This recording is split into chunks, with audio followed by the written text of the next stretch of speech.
Depois disso, a gente vai ter os músculos profundos da região posterior da perna. E desses músculos profundos da região posterior da perna, a gente vai destacar alguns. O primeiro deles é o nosso músculo tibial posterior. Mas antes de falar de origem, inserção e ações, ou ação do tibial posterior, é muito importante falar o seguinte.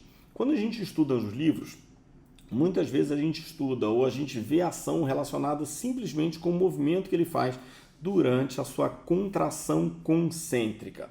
Beleza. Agora, o músculo tibial posterior, ele é muito importante, estabilizador. Então a gente fala que o tibial posterior, ele é o principal estabilizador da pinça maleolar durante o processo de flexão plantar.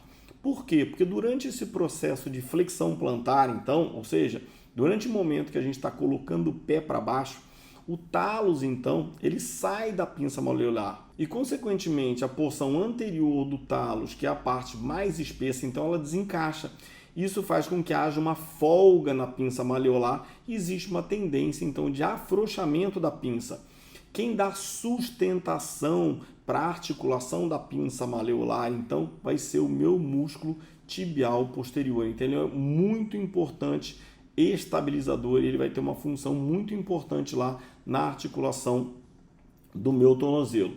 O meu músculo tibial posterior, então, ele vai ter origem na superfície posterior da tíbia, superfície posterior da fíbula e membrana interóssea.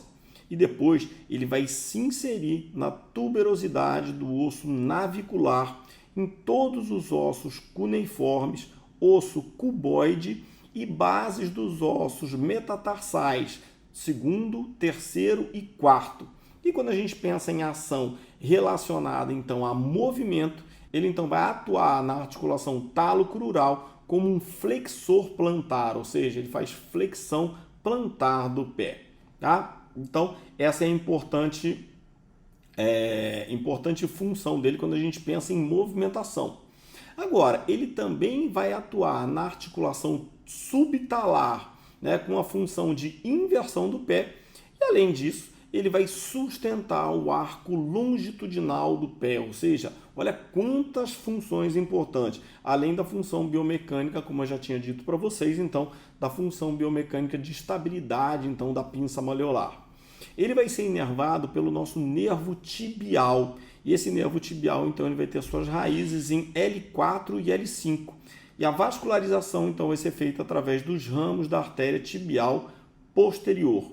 É um músculo extremamente importante biomecanicamente. Depois deles, a gente vai ver, então, o nosso músculo flexor longo dos dedos. O flexor longo dos dedos, então, ele tem origem na face dorsal da tíbia.